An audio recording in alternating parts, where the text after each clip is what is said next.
आज मैं आपको दो कहानी सुनाऊंगी। पहली कहानी में आप जानेंगे कि कैसे भगवान शिव भी शनिदेव के प्रकोप से अपने आप को नहीं बचा पाए थे, और दूसरी कहानी में आपको कार्तिक और गणेश की बालपन की लड़ाई के बारे में पता लगेगा।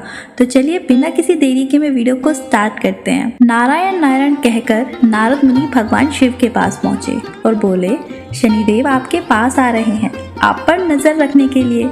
भगवान शिव ने कहा, शनिदेव मुझ पर नजर रखेगा? मैं ऐसी जगह जाकर उससे छिप जाऊंगा कि वो मुझे ढूंढ ही नहीं पाएगा।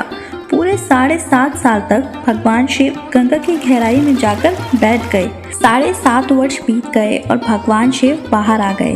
वह शनिदेव के पास गए और बोले, मैं ऐसी जगह जाकर छिपा कि तुम मुझे ढूंढ भी ना पाए।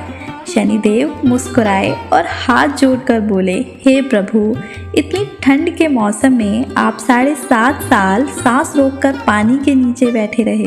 वह आपके 7.5 वर्ष अत्यंत दुर्भाग्य के थे। और भगवान शिव ने कहा, उफ। तो यह एक ऐसी कहानी है जहाँ पर आप यह भी समझते हैं कि शनिदेव की दृष्टि से भगवान स्वयं को भी नहीं बचा सके। सबको एक एक शक्ति दी गई है और जिसके पास जो शक्ति है वह उसके लिए विशिष्ट है और हर कोई उस शक्ति का सम्मान भी करता है। अब मैं आपको एक और सच्ची कहानी सुनाऊंगी। सच्ची मैंने इसलिए बोला कि मेरे को पूरा विश्वास है कि ऐसा वास्तव में हुआ होगा।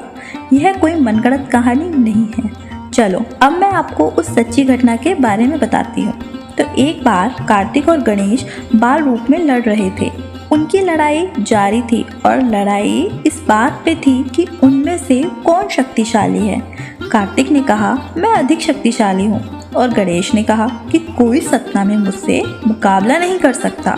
वे लड़े और अपने माता पिता भगवान शिव और पार्वती के पास पहुँच गए। वह अपने स्थान पर बैठे हुए थे। जब उन्हें यह पता चला तो भगवान शिव और पार्वती ने कहा, एक काम करो, तुम दोनों अपने वाहन पर बैठ जाओ और जो 3 बार पूरी धरती की परिक्रमा कर सबसे पहले वापस आएगा वही इस लड़ाई में जीतेगा। दोनों चले गए।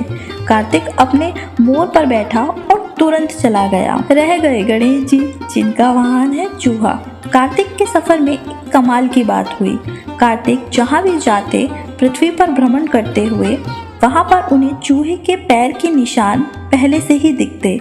उन्होंने पहला चक्कर लगाया तब भी यही हुआ, दूसरा चक्कर लगाया तब भी यही हुआ।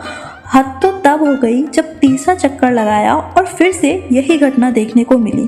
कार्तिक को चिंता हुई कि गणेश जी तो नहीं दिखाई दे रहे हैं, पर चूहे के पैर के निशान कैसे दिखाई दे रहे हैं, और एक चूहा और एक मोटू गणेश मुझसे और मोर से कैसे जल्दी चल सकते हैं।